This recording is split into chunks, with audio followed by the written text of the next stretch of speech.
बिस्मिल्लाहिर्रहमानिर्रहीम, अस्सलामुअलैकुम। आप देख रहे हैं स्पोर्ट्स वन स्पेशल। मैं हूं आसिफ खान और प्रोग्राम शुरू करने से पहले आप सबको ईद की बहुत बहुत मुबारकबाद। अपना ख्याल रखिएगा, अपने अतराफ़ में अपने रिश्तेदारों और अपने दोस्तों का भी ख्याल रखिएगा। कुर्बानी की ईद है तो इसका जो मैसेज है, जो एसेंस है, उसको भी जहन में ज़रूर रखिए और उन लोगों का ख्याल रखें जो इस ईद पर आपकी तरफ देख रहे हैं और वो तवक्को कर रहे हैं कि अपनी खुशियों में आप उन्हें भी शरीक करेंगे। ख़ास प्रोग्राम है तो एक ख़ास शख्सियत को हमने आज अपने प्रोग्राम का हिस्सा बनाया है, बहुत सोच विचार के बाद, कि एक ऐसी शख्सियत हो जो हमा जहत भी हो और ऐसे खेल जो पाकिस्तान में मकबूल तरीन है उसके ऊपर वो अथॉरिटी भी हो। पाकिस्तान का एक बहुत बड़ा नाम, पाकिस्तान के लिए 89 में इंटरनेशनल क्रिकेट का आगाज़ किया और उसके बाद से तरक्की की सीढ़ियाँ चढ़ते चढ़ते 2003 में जब रिटायर हुए तो उससे पहले वो दुनिया के बेहतरीन फास्ट बॉलर्स की लिस्ट में आ चुके थे। पाकिस्तान के साबिक कप्तान भी रहे, पाकिस्तान के लिए कोचिंग भी एक से ज़्यादा मरतबा की, and one of the finest fast bowlers in the history of this game. उनके नाम के साथ पहली मरतबा एक्सप्रेस का लफ्ज़ अगर किसी बॉलर के साथ लगा है तो वो उन्हीं के नाम के साथ लगा, बूरे वाला एक्सप्रेस। अब तक आप उनका नाम जान चुके होंगे। वकार यूनुस साहब हमारे साथ प्रोग्राम में शरीक हैं। अस्सलाम वालेकुम वकार। जी वालेकुम सलाम आसिफ, ईद मुबारक आपको भी और होपफुली सब खैरियत है। बहुत बहुत शुक्रिया आपके प्रोग्राम में मुझे इनवाइट करने का। तो ईद से ही शुरू करते हैं वकार भाई। आप सिडनी ऑस्ट्रेलिया में हैं अपनी फैमिली के साथ, किस तरह से वहाँ पर ईद मनाते हैं आप? देखिए आसिफ, बहुत कम मौका मिलता है घर में ईद मनाने का, क्योंकि मोस्टली टूर्स पे होते हैं, ट्रैवलिंग हो रही होती है। तो लकीली इस ईद पे मैं घर पे हूँ और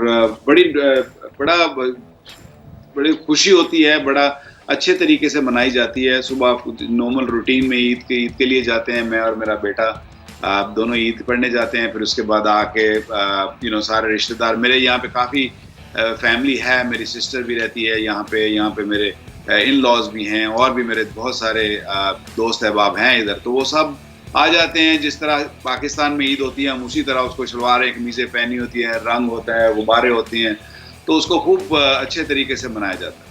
अपने प्लेइंग डेज में आपको कोई ऐसी ईद याद हो जो आपने पाकिस्तान से बाहर गुजारी हो, किसी तौर पे वो यादगार हो? ऐसे बहुत सारी ईदें वैसे तो घर से दूरी गुजरी हैं, ज़्यादातर दूरी गुजरी हैं और पाकिस्तान से भी दूर गुजरी हैं। खेलते वक्त भी थे, काउंटी क्रिकेट खेलते थे, उसमें भी काफ़ी सारी ईदें इंग्लैंड में आती थी। तो आदत सी भी है घर से दूर ईद करने की।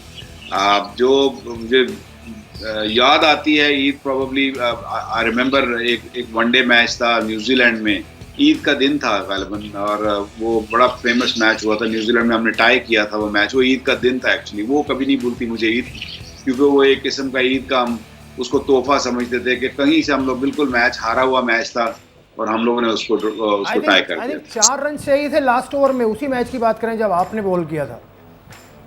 हाँ जी, गालिबन शायद वही। मुझे एग्जैक्ट नंबर्स नहीं याद कि कितने रन चाहिए थे, कितने ओवर रहते थे, लेकिन बहुत टाइट मैच हुआ था, लो स्कोरिंग मैच था, इसलिए उसकी ज़्यादा वो उसकी अहमियत थी। चलें, अब आपने मैचेस का जिक्र किया तो मैं ज़रूर आपसे पूछूंगा। रिसेंटली पाकिस्तान क्रिकेट बोर्ड ने भी 4 टेस्ट मैचेस में से एक टेस्ट मैच को टॉप ऑफ द लिस्ट रखा है। अगर यहीं से बात शुरू कर लूँ, आपने पाकिस्तान के लिए बहुत टेस्ट मैचेस खेले, ऑलमोस्ट 90 और 80 प्लस आपने टेस्ट मैचेस खेले हैं और आपने देखा भी होगा। आपसे अगर मैं कहूँ कि एक टेस्ट मैच जो आपको लगता है बेस्ट है जिसमें आप खेले हैं, वो कौन सा है? देखें, पेरिस बहुत लंबी है, किसी एक टेस्ट मैच को उठाना बड़ा मुश्किल है। मैं देख रहा था आपकी ट्वीट थी और उसमें ये 3-4 ऑप्शंस दिए हुए थे मेरा ख्याल है। उसमें एक टेस्ट मैच जो कराची में हुआ, जो इंजमाम और मुश्ताक ने आखिरी विकेट पे अगेंस्ट ऑस्ट्रेलिया, वो बहुत अहमियत का हामिल था वो टेस्ट मैच, क्योंकि पाकिस्तान बिल्कुल हारा हुआ टेस्ट मैच था और वो सीरीज़ भी बिल्कुल आखिरी ओवर तक पहुंच गई थी लिटरली। तो वो टेस्ट मैच भी बहुत अहमियत का हामिल था। फिर ऑफ कोर्स बेंगलोर का टेस्ट मैच, उसको भी नहीं इग्नोर किया जा सकता, जिसमें इकबाल कासिम और आई थिंक तौसीफ अहमद थे। वो 2 स्पिनर थे जिन्होंने ग्रीन टॉप विकेट पे इंडिया को लटका दिया था इन इंडिया, जो सब बहुत मुश्किल काम था। I mean, it is very hard to pick one. There've been uh, so many good Test matches we have played. I have played in my career. 1992 का Lords का Test match, I would say that also comes in my mind. वो भी top of the list है. तो I think अगर मैं खेला नहीं हूँ कोई टेस्ट मैच तो वो प्रोबेबली मैं कहूँगा जो बेंगलोर वाला टेस्ट मैच था वो बहुत इम्पोर्टेंट था और बहुत अच्छा था। और 99 में ऑफ कोर्स उसको भी बिल्कुल मेंशन करना पड़ेगा, टेस्ट मैच जो चेन्नई में पाकिस्तान खेला था वो भी बहुत ही अच्छा टेस्ट मैच, मज़ेदार टेस्ट मैच। 5 दिन कोई पता नहीं चल रहा था कौन जीतेगा। तो ये खूबसूरती है टेस्ट मैच क्रिकेट की, और टेस्ट मैच क्रिकेट को जिंदा रहना चाहिए मैं समझता हूँ, क्योंकि टेस्ट मैच क्रिकेट देखने वाले अभी भी जिंदा हैं और एंजॉय करते हैं। लेकिन टेस्ट मैचेस को छोड़ के जा रहे हैं प्लेयर्स। रिसेंटली मोहम्मद आमिर गए, खबरें ऐसी हैं कि वहाब भी शायद चले जाएंगे। आपने डेल स्टेन हाल ही में वो भी चले गए, तो टेस्ट मैचेस से दूर जा रहे हैं फास्ट बॉलर्स। देखें, मेरा नहीं ख्याल डेल स्टेन दूर जा रहे हैं। डेल स्टेन ने तो मेरा ख्याल है बहुत ही अपना करियर पूरी जितनी उनके पास ताकत थी या जितना कुछ वो अपने मुल्क को दे सकते थे उन्होंने हर मौके पर कोशिश की टेस्ट मैच, और जेन्युइन मैच विनर थे, इसमें कोई शक वाली बात ही नहीं है। हाँ, जहाँ तक बात आमिर की है या और कोई अगर यंग लड़के या यंगस्टर्स रिटायर होना चाह रहे हैं तो आई गेस इसमें 2 रीजंस नज़र आते हैं। एक आमिर के केस में तो जिस तरह उसने कहा है कि मैं थक गया हूँ, मैं अपना प्रोलॉन्ग करना चाहता हूँ वनडे क्रिकेट या T20 क्रिकेट। एक वजह ये समझ आती है, फिर एक ऑफ कोर्स दूसरी वजह ये भी समझ आती है कि ये ब्रेड एंड बटर है हर प्लेयर का, और वो हर बंदा ये चाहता है कि मैं ये लीग्स इधर उधर की आजकल, क्योंकि इतनी लीग्स हो रही हैं वर्ल्ड वाइड अगर देखा जाए, तो वो लीग्स भी खेलने का लोगों का मूड है कि वो समझते हैं लड़के के टेस्ट मैच क्रिकेट लंबी है। अब ऊपर से टेस्ट मैच क्रिकेट के भी वर्ल्ड कप होने जा रहा है, रिकग्निशन होगी इसकी भी, तो टेस्ट चैंपियनशिप भी होगी, तो उस वजह से भी आई फील के लड़के थोड़ा सा शायद हम शुड बी सेइंग कि अवॉइड कर रहे हैं। लेकिन क्योंकि वनडे क्रिकेट और T20 क्रिकेट इतनी ज़्यादा हो गई है, और T20 cricket specially world wide इतनी ज़्यादा हो गई है कि लोग समझते हैं कि हम we can make a better living out of T20 and one day rather than pushing themselves and trying really hard and working really hard for the test match cricket. अच्छा वकार भाई, ये बताएं कि ICC को क्या करना चाहिए? वर्ल्ड ओवर T20 लीग्स की वजह से टेस्ट मैचेस कम हो रहे हैं। जो नेक्स्ट जो FTP साइकिल है पाकिस्तान का, उसमें 2021 तक सिर्फ 13 टेस्ट मैचेस पाकिस्तान को मिल रहे हैं। तो टेस्ट मैचेस को बचाने के लिए ICC को और क्या करना चाहिए? एक तो टेस्ट चैंपियनशिप को इंट्रोड्यूस कराया है, इसके अलावा क्या करना चाहिए? I think there been a try कि जी टेस्ट मैच को 4 दिन का कर दिया जाए और एक्साइटमेंट इसमें लेके आए। मेरा नहीं ख्याल ऐसा करना चाहिए, क्योंकि आई फील कि टेस्ट मैच क्रिकेट की खूबसूरती उसकी 5 दिन में है। क्रिकेट को बल्कि बढ़ाना चाहिए, बल्कि क्रिकेट को ज़्यादा करना चाहिए बजाय कम करने के। पाकिस्तान का थोड़ा सा मसला ये ज़रूर है कि पाकिस्तान में क्योंकि क्रिकेट UAE में होती है, हमारी होम सीरीज़ अवे होती है, तो उसमें जो क्राउड पुलिंग का जो फैक्टर है वो बहुत मिनिमम हो जाता है। तो इसकी वजह से भी शायद पाकिस्तान को ये नुकसान हो रहा है। मुझे उम्मीद है कि अभी आइंदा कुछ दिनों में या इस PSL के बाद हमारे यहाँ रौनकें लगेंगी, हमारे यहाँ भी टेस्ट मैच क्रिकेट वापस आएगी, वनडे क्रिकेट वापस आएगी, क्रिकेट वापस आएगी। तो आई थिंक बेहतर होंगे हालात, माहौल बेहतर होगा। हाँ, अदरवाइज ओवरऑल अगर देखा जाए तो टेस्ट मैच क्रिकेट ऑस्ट्रेलिया में या इंग्लैंड में, यही 2 मुल्क हैं, या इंडिया में टू एन एक्सटेंड लोग ज़्यादा देखते हैं। दूसरी जगह बनिस्बत जो पाकिस्तान वाज वन कंट्री जहाँ पे टेस्ट मैच क्रिकेट बहुत शौक से देखा जाता था, लेकिन पिछले 10-11 साल से क्रिकेट क्योंकि पाकिस्तान में हुई नहीं है, तो ये भी काफ़ी नुकसान हुआ है। अच्छा, ये जो आपने कहा कि इंग्लैंड में एक जो दिलचस्पी है उसका एलिमेंट ज़्यादा है, ऑस्ट्रेलिया में ज़्यादा है।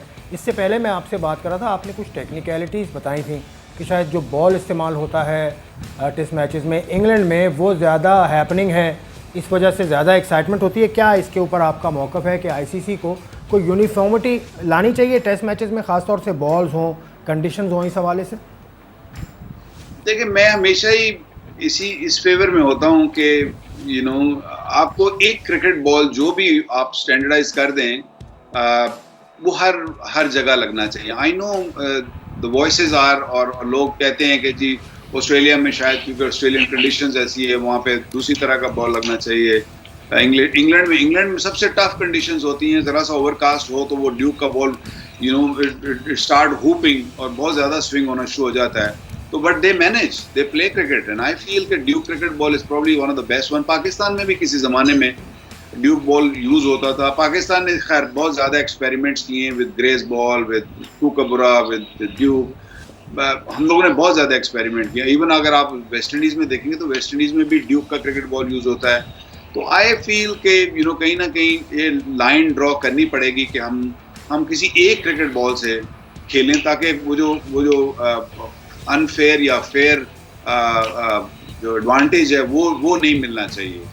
स्पेशली आई फील कि हमारे सब कॉन्टिनेंट में क्योंकि विकेट्स इतने फ्लैट और इतने स्लो होते हैं, और अगर हम कूकाबुरा क्रिकेट बॉल से खेलते हैं तो वो फिर इंटरेस्ट लूज हो जाता है। अगर आप दो सेशन विकेट ही नहीं गिरेगी, या सारा दिन एक विकेट गिरी, 2 विकेट गिरी और विकेट स्लो हैं, रन्स भी नहीं हो रहे, 250 रन्स हो रहे हैं, तो आई फील कि वो भी एक बहुत बड़ा फैक्टर है कि टेस्ट मैच क्रिकेट नीचे जा रही है। तो I think there is no harm in trying, why not.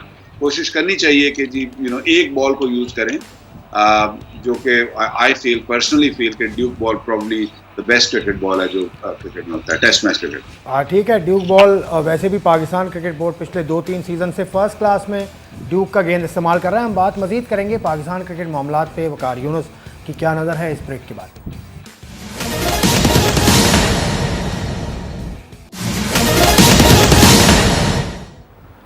Welcome back to Sports One special. आप ईद का ये प्रोग्राम देख रहे हैं। ईद की एक मरतबा फिर मुबारकबाद। सिडनी ऑस्ट्रेलिया से द ग्रेट वकार यूनुस हमारे साथ जुड़े हुए हैं। पहले सेगमेंट में काफ़ी टेक्निकल बातें हुई। अब पाकिस्तान क्रिकेट की तरफ आते हैं। वकार, आप ब्रेक से पहले भी कह रहे थे कि एक जैसी गेंद होनी चाहिए, तो फर्स्ट क्लास में तो पाकिस्तान ऐसा कर रहा है। अब पाकिस्तान का एक नया सिस्टम आने वाला है, लेकिन उससे पहले जो सिस्टम बना रहे हैं वो लोग भी नए हैं।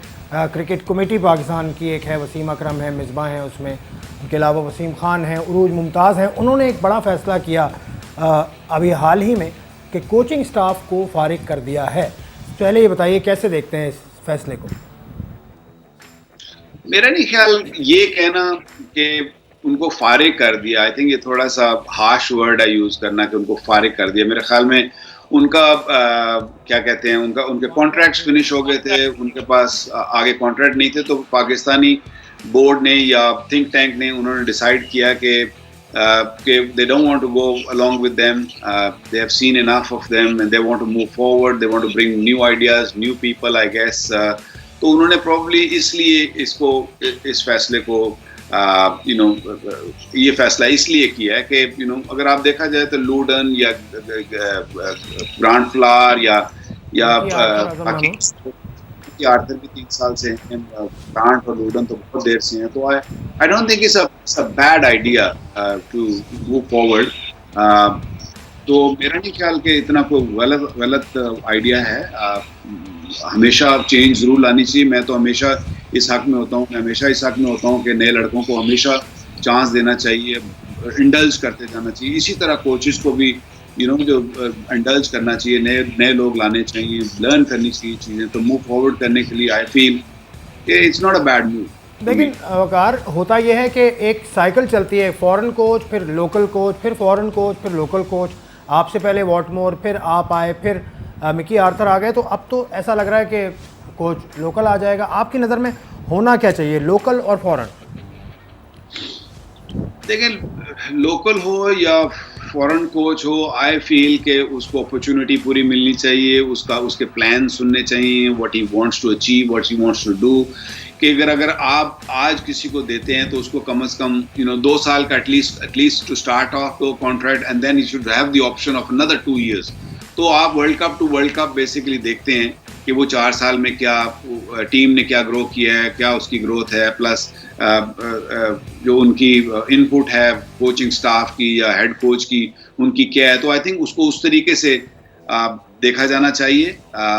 उसमें क्योंकि हम ज़रा थोड़े से डरते हैं कि जी फॉरेन कोच को ही ले आओ ताकि जो एक बैगेज होता है या एक पॉलिटिकल बैगेज है वो ना साथ आए। हम लोकल से 1 मिनट से पहले उसके खिलाफ भी हो जाते हैं, हम उसको उसको क्रिटिसाइज करना शुरू कर देते हैं. So I think with foreign coach it's little bit edge हो जाता है कि आप क्रिटिसाइज तो फिर भी आप करते हैं, लेकिन ये है कि उसको थोड़ा टाइम एक्स्ट्रा मिल जाता है, थोड़ा टाइम ज़्यादा मिलता है बनिस्बत के अपने लोकल कोच को. तो मैं ये कहना कि जी लोकल होना चाहिए, ओवरसीज होना चाहिए, ये थोड़ा सा मुश्किल है. जो अच्छा कोच होना चाहिए मुल्क के लिए, जो बेहतर हो, जो अच्छा सोचता हो, जिसके प्लान्स हों, जो आगे टीम को बनाना चाहता हो, मूव करना चाहता हो टीम को, आई थिंक उसको आना चाहिए. और ये ड्यूटी है प्रॉब्ली आपके वसीम खान साहब की, जो नए एमडी आए हैं, प्लस आपके जो थिंक टैंक हैं. थिंक टैंक से आप मुतमईन हैं? थिंक टैंक में वसीम अकरम हैं, कोई उनकी सलाहियतों पे तो शक ही कोई नहीं. मिसबाउल हक हैं, अनदर ग्रेट नेम. उरूज हैं, उनके साथ वसीम खान साहब हैं. ये थिंक टैंक आपके ख्याल में पूरा है to cover the canvas which is quite wide? Look, to me, I always जब मैं लास्ट टाइम भी क्रिकेट बोर्ड के साथ रिलेटेड था या पार्ट था उनका, तो मैं हमेशा यही कहता था कि आपको एक बड़ा थिंक टैंक बनाना चाहिए जिसमें 6 से 8 लोग होने चाहिए, और जो टॉप क्रिकेट खेले हुए पाकिस्तान की, जो 90s में खेले हुए क्रिकेट है, उनको लेके आना चाहिए, जिनमें वसीम अकरम ऑफ कोर्स हैं, Misbah I think it's a good idea. उनमें और जैसे राशिद खान हैं, जैसे मोइन है, जैसे हमारा जो 90s का था ना, I think that era that needs to come. जी, ये एरा जो है ना, आई फील जिनमें मुश्ताक अहमद हैं, जिनमें और इजाज अहमद हैं, ये आपको कम से कम 6 से 8 लोगों का एक ग्रुप बनाना चाहिए जो क्रिकेट के अफेयर्स देखे, क्रिकेट के एडमिनिस्ट्रेशन के नहीं, क्रिकेट के अफेयर्स देखे. आप इनसे फैसले करवाइए, आप इनसे बोलिए, ताकि ये जो रोज की क्रिटिसिज्म भी होती है ना, जो हम बैठ जाते हैं टीवी पे कुछ उड़ाना शुरू करते हैं, ये गलत हो रहा है, वो गलत हो रहा है, तो एटलीस्ट वो क्रिकेटर्स बैठ के जब डिसीजन करेंगे तो आपके लिए एक तो अच्छा डिसीजन करेंगे क्योंकि उन्होंने क्रिकेट, मॉडर्न क्रिकेट भी खेली हुई है, और दूसरा ये होएगा कि आपको वो क्रिटिसाइज करने के काबिल नहीं रहेंगे. You know, at least they will back there decision, they will back the team, they back the cricket board. So I feel but I don't have problem with this think tank. I think it's still very, very good. Maybe one or more people in it, but I think I don't have issues with these guys. लेकिन 90s के लोग attach तो थे. अब इंजमामुल हक को आप देखें, चीफ सेलेक्टर थे, 120 टेस्ट मैचेस और बहुत बड़ा नाम पाकिस्तान का. उनके होने से तो आपको ठीक है, उन्होंने सिलेक्शन तो ठीक किया आपके ख्याल में? बिल्कुल ठीक की. मैं तो समझता हूँ कि उन्होंने सिलेक्शन बहुत अच्छी की है. उन्होंने नए लड़के इंडल्ज किए, नए लड़के भी आपने देखे पिछले 3 साल में आए हैं, बिल्कुल आए हैं, और कोई इसमें गलत बात नहीं है.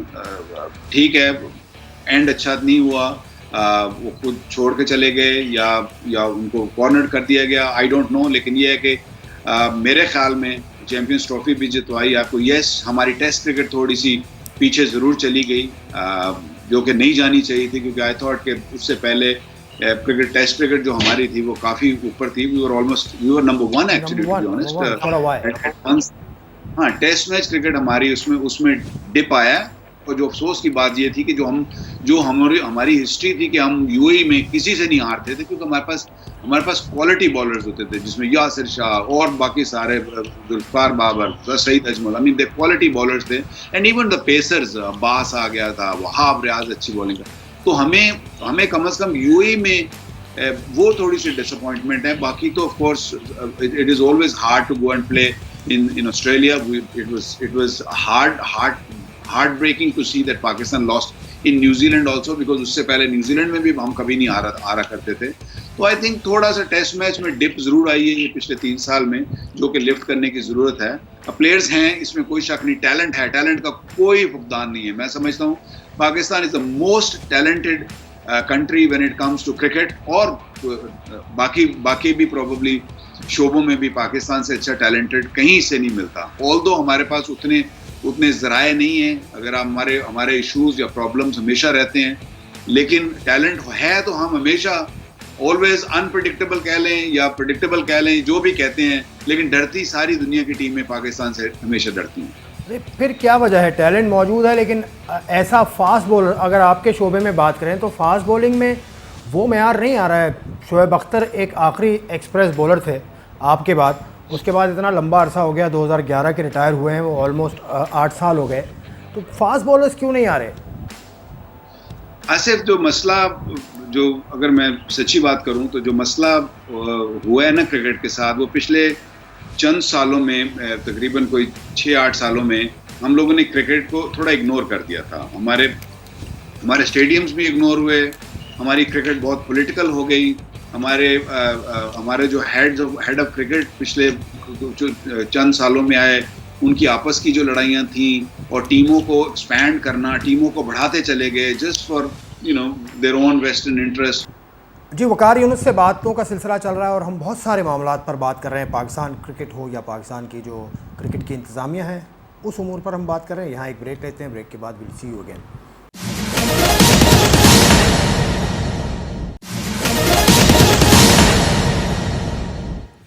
Welcome to Sports One special. Eid के दिन आप एक ख़ास आदमी की गुफ्तगू सुन रहे हैं। वकार यूनुस हमारे साथ लाइन पर मौजूद हैं। ब्रेक से पहले हम बात कर रहे थे डोमेस्टिक क्रिकेट में क्या तब्दीलियां वकार सजेस्ट कर रहे थे होनी चाहिए। वकार, मुझे जहां तक याद पड़ता है, आप जब गए थे बतौर कोच अपने आखिरी स्टेंट में तो एक बड़ी तफसीली रिपोर्ट आपने दी थी।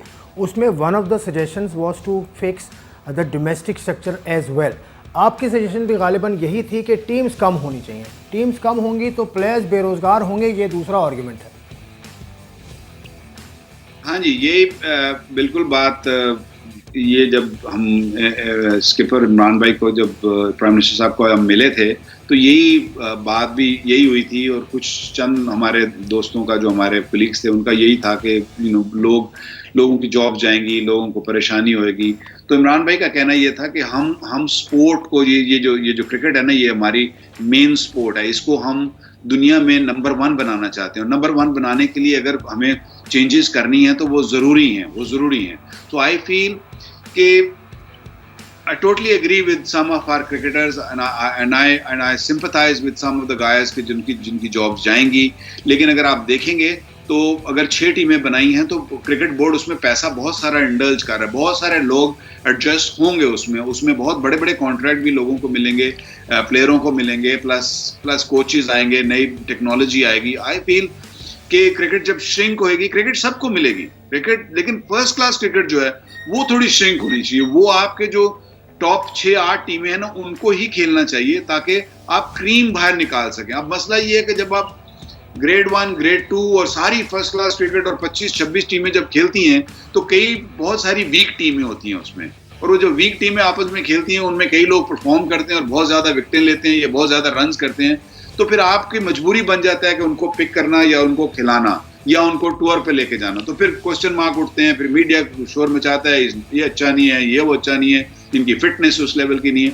तो आई फील कि जब 6 टीमें बन जाएंगी तो वो जो कॉन्सेंट्रेटेड जो होगा ना आपका जो फर्स्ट क्लास, वो आई थिंक आपको प्रोड्यूस करके देगा फिट प्लेयर, जो कि मेरी रिपोर्ट में ये भी था कि फिट प्लेयर होने चाहिए। और मैं नहीं समझता कि अभी पिछले 3 साल में उतनी फिटनेस आई है, थोड़ी बेहतर जरूर हुई है, लेकिन इसको बहुत बेहतर होना चाहिए था कि ये फिटनेस होनी चाहिए। एंड ऑफ कोर्स आपको टैलेंट जो होगा, जो बेस्ट होंगे 6 टीमों में लड़के, वो फर्स्ट क्लास क्रिकेट में, तो उसमें से आप पिक कर सकते हैं। आपकी जो इंटरनेशनल प्लेयर्स हैं वो डोमेस्टिक क्रिकेट खेलेंगे, वो सारे टूर्नामेंट्स खेलेंगे, 1 डे टूर्नामेंट्स भी, 4 डे क्रिकेट भी, तो जब वो खेलेंगे और टेलीवाइज होगी क्रिकेट, तो आप देखिएगा कि इंप्रूवमेंट आएगी। आपको क्रिकेट को तो इंप्रूव करना है ना, हमने 4 नौकरियां थोड़ी बचानी है, हमने तो क्रिकेट को इंप्रूव करना है। तो आई थिंक क्रिकेट को इंप्रूव करने के लिए अगर हमें कुछ कड़वे घूंट और कुछ चेंजेस लानी जरूरी हैं तो आई थिंक लानी चाहिए। देखिए, अभी तो वैसे फेज चल रहा है रिव्यू का, और सुना ऐसा भी है कि शायद डिपार्टमेंट्स का एक टूर्नामेंट साइड बाय साइड चले, जैसे आपके टाइम में पेट्रन्स ट्रॉफी हुआ करती थी। तो ये भी सजेशंस का हिस्सा हैं। तो अब देखते हैं कि आगे क्या सूरत हाल बनती है। लेकिन अब आपको जो नया स्ट्रक्चर है, एहसान मानी साहब आ गए हैं। पिछले वाले चेयरमैन के साथ आपकी काफ़ी रिफ्ट्स आपकी रही थी। एहसान मानी हैं, वसीम खान साहब हैं। वसीम खान साहब जस्ट सेटअप से आए हैं, उनको कहा यह जा रहा है कि पाकिस्तान की पॉलिटिक्स, पाकिस्तान के रीजन, इनके बारे में कुछ ज़्यादा पता नहीं है। तो आपसे सजेशन मांगी है, आपकी कोई बातचीत हुई है उनसे अब तक? मेरे साथ ऐसा कोई डिटेल बात नहीं हुई है। जस्ट सरसरी सी हमारी वर्ल्ड कप के दौरान, क्योंकि वो भी वहाँ होते थे, तो 2-4 मुलाकातें ज़रूर हुई हैं, लेकिन ऐसा कोई डिटेल बात नहीं हुई है। And I am sure he is got a good think tank around him. Is a very smart man, is a very sensible man, is done बहुत अच्छा काम करके आए हैं इंग्लैंड में भी। तो I am sure, I am 100% sure, I back his ability कि वो अगर हम मीडिया भी और हम सब मिलके उसको अपॉर्चुनिटी देंगे और उसको काम करने देंगे जिस तरीके से वो करना चाह रहा है, तो मेरा ख्याल है कि वो पाकिस्तान की बेहतरी के लिए करेगा, पाकिस्तान के लिए अच्छा करने की कोशिश करेगा और मुझे उम्मीद है पाकिस्तान बेहतर होगा अपने। और जहाँ तक आपने बात की कि मेरे टाइम पे मेरे ताल्लुकात कुछ ज़्यादा अच्छे नहीं थे चेयरमैन साहब से, तो मेरे अनफॉर्चुनेटली मेरे साथ सिलसिला ये हो गया था कि मेरे साथ 2 चेयरमैन आ गए थे, शहरियार साहब और नजम सेठी साहब, 2 एट ए टाइम 2 चेयरमैन, तो दोनों को डील करना ज़रा थोड़ा सा मुश्किल था, जिसकी वजह से थोड़े मुश्किलात और प्रॉब्लम्स हैं। लेकिन अब तो आप ओवरकम कर गए उन चीज़ों से। क्या नेक्स्ट स्टेंट में हम उम्मीद करें कि वकार यूनुस फिर कहीं सेटअप में नज़र आएंगे पाकिस्तान क्रिकेट में? देखें जी, मेरा जो प्रोग्राम है, जो प्लान है मेरा, वो यही है कि मैं I'm gonna move back to Pakistan, hopefully इंशाल्लाह next year. Completely with the family? Yes, of course, with the family. फिर वापस आना है, हम लोग आए इसी थोड़े अरसे के लिए आए थे, प्लान ही ये था और उम्मीद है कि अगले साल वापस आ जाएंगे। बिल्कुल मैं सेटअप में क्यों नहीं आऊँगा, ऑफ कोर्स मैं अपनी घर वालों से ज़रूर मशवरा करूँगा कि अब ऑफ कोर्स जॉब्स भी अवेलेबल आई हैं, तो of course I'll definitely look into it. Job से याद आया वकार भाई, आपने कोई अभी एक नई सर्टिफिकेशन की है, वो आपने आधी इन्फॉर्मेशन शेयर की थी, अगर आप शेयर करना चाहें, what is that all about? मैंने ट्विटर पे इसलिए लगाई थी कि लोग फिर ऐसा फील करना शुरू कर देते हैं कि शायद मैं कोई I'm just trying to show, I was just talking about के learning never stops, you better learn, and कुछ मैनेजमेंट के मैंने कोर्सेज वगैरह किए थे, तो I'm just learning some new techniques of managing people and helping people. So cricket तो मेरी स्पेशलिटी है ही, लेकिन अगर if I can help people otherwise ये उसी के सिलसिले। तो मैन मैनेजमेंट यानी कि आप एक अच्छी तरह से वापस आना चाहते हैं, वेल इक्विप्ड एंड सारी चीज़ें आपको आती हों, मॉडर्न लाइंस पर आप काम करें। देखिए काफ़ी लोगों को एतराज़ था मेरी कई चीज़ों से कि मैं ये नहीं ठीक, वो नहीं ठीक। हम अपने दिल से और अपनी कोशिश तो पूरी करते हैं। हमने क्रिकेट पाकिस्तान से खेली है, हम चाहते हैं कि पाकिस्तान का नाम आगे जाए, पाकिस्तान ऊपर आए। तो उसके लिए अगर मुझे 4 कोर्सेज और भी करने पड़े या मुझे और बेहतर अपने आप को करना पड़े, बेहतर इंसान बनाना पड़े, तो मैं ऑफ कोर्स ज़रूर करूँगा, क्यों नहीं करूँगा। तो एज आई सेड के इसी सिलसिले में मैंने ये सारे कोर्सेज भी किए और आगे भी करूँगा इंशाल्लाह। अच्छा वकार भाई, ये बताएं, लोग जो कहा यह जाता है कि जो अंडर 19 है आपकी, वो बेस है। अब इंडिया की एग्जांपल ले लें, तकरीबन उन्होंने 2 साल पहले राहुल द्रविड़ को दे दिया था अंडर 19। उसके अलावा और भी जगह आपको मिसालें मिलती हैं। मैंने वेस्ट इंडीज़ की A टीम के साथ विव रिचर्ड्स को 2014 में उन्होंने लगाया था। आप जितना बड़ा खिलाड़ी या आपके लेवल के जो हमारे बड़े प्लेयर्स हैं, वो अंडर 19 लेवल पर काम क्यों नहीं करते? देखें, इसमें बहुत बड़ा फ़र्क है। आपको अगर देखें ना, तो अगर आपने हर एक इंसान ने अपनी financial side, bread and butter ज़रूर देखना होता है। ये बहुत इंपॉर्टेंट बात है। अगर वो कंफर्टेबल घर पे होगा या फाइनेंशियली कंफर्टेबल होगा, और वो काम भी उतने ही दिल से और उतने ही मन से करेगा। तो आई फील कि जो हम दूसरे लोगों को देखते हैं, जब राहुल द्रविड़ को देखते हैं या विव रिचर्ड्स को देखते हैं, तो हम उसकी ये तो देखते हैं कि उसका पैशन और उसको जिस तरीके से वो काम कर रहा है हम, लेकिन उसको ये नहीं देख रहे कि उसको क्रिकेट बोर्ड ने कंफर्टेबल कितना किया है, उसको कितना उसको ईज पे रखा हुआ है कि वो बड़े खुले दिल से, बड़े अच्छे तरीके से काम कर सकता है। तो आई फील समटाइम कि हमारे डोमेस्टिक क्रिकेट में या डोमेस्टिक स्ट्रक्चर में ना सिर्फ क्रिकेट प्लेयरों को ज़्यादा एम्पावर करने की ज़रूरत है, प्लेयरों को ज़्यादा फाइनेंशियली स्ट्रॉन्ग करने की ज़रूरत है, बल्कि कोचेस को भी इसी तरीके करनी चाहिए। ना सिर्फ कि हम जी मिकी आर्थर को या वकार यूनुस को या XYZ को, किसी को भी कोच हम ले आएँ और उसको हम हज़ारों डॉलर या लाखों डॉलर उसको दे दें, लेकिन जब आप देखें कि जो डोमेस्टिक क्रिकेट जिसने प्रोड्यूस करके देने, उसकी सैलरी 70,000 है या 80,000 है या 1 लाख रुपए सैलरी है, तो वो जिस तरह की आप उसको फीड करेंगे, वो उसी तरह का क्रिकेटर प्रोड्यूस करेगा, उसी तरह की फिटनेस आएगी, उसी तरह का। हाँ, आप उसको पैसे दें, उसकी सैलरीज बढ़ाएं, उनको अच्छे खासे पैसे दें, फिर उनकी अकाउंटेबिलिटी करें, फिर उनसे पूछें कि आपने ये क्या किया, आपको ये काम दिया था, आपको इतने पैसे दिए थे, पर आपका काम ठीक नहीं है, फिर उसको निकाले भी उसी तरीके से। सो आई फील कि ये कनेक्शन भी बहुत ज़रूरी है। हमें कोचेस को भी एम्पावर करना चाहिए, उनको भी उनकी भी फाइनेंशियल साइड देखनी चाहिए, ना सिर्फ इंटरनेशनल कोचेस को ही देखा जाए। अच्छा वकार, आप तबसरे भी कर रहे हैं टीवी पे, आप मीडिया के साथ भी जुड़े हैं। आजकल बड़ा ट्रेंड है, फॉर्मर क्रिकेटर्स यूट्यूब पे बहुत जा रहे हैं और सब कुछ वो वहाँ कह देते हैं, तो कोई इरादा है इस तरह से आपका? देखिए मैंने अभी तक, because I been so busy doing, अभी वर्ल्ड कप भी किया है, अभी भी आगे भी क्रिकेट आ रही है, श्रीलंका ने आना है, इधर फॉक्स पे भी मैं हूँ, बैठूंगा भी जब पाकिस्तान इधर आएगी। तो इतना काम है कि यूट्यूब तो शायद उन लोगों के लिए है या जिनको प्रोबेबली और कोई और उनके पास प्लेटफॉर्म नहीं है। तो अगर मेरे पास प्लेटफॉर्म हैं तो I don't think at the moment I need it. May be अगर फ्यूचर में अगर मुझे कहीं ज़रूरत पड़ी तो मैं ज़रूर नहीं, क्योंकि मैंने पूछा इसलिए कि आपके एक्स कलीग्स हैं, बहुत सारे हैं, रमीज़ हैं, राशिद लतीफ़ हैं, मोहम्मद वसीम हैं, इवन शोएब अख्तर हैं। शोएब अख्तर आते हैं यूट्यूब पे तो वो बिल्कुल वैसे ही करते हैं जैसे वो बॉलिंग करते थे। रिसेंटली उन्होंने 2003 वर्ल्ड कप याद किया और जिसमें आप कप्तान थे, इंडिया पाकिस्तान का मैच था जिसमें उनको भी 70 ऑड रन्स पड़े, आपने 2 आउट किया, आपको भी 70 ऑड रन्स पड़े। उनके ख्याल में उन्हें ठीक तरह से कप्तान ने इस्तेमाल नहीं किया था उस मैच में। कुछ कहना चाहेंगे इस पे? देखिए मैं नहीं, कुछ खास नहीं कहूँगा। Shoaib Akhtar is a lovely boy,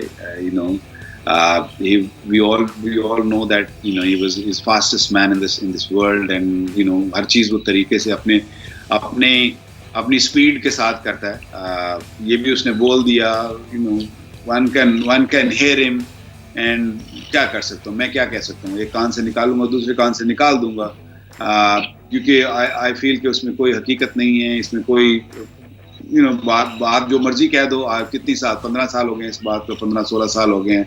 अब आप जो मर्जी कह दो, आपको कहने का हक है, क्योंकि आपके पास यूट्यूब चैनल है या आप किसी फोरम पे बैठकर बोल सकते हो, लेकिन अदरवाइज इसमें कोई हकीकत नहीं।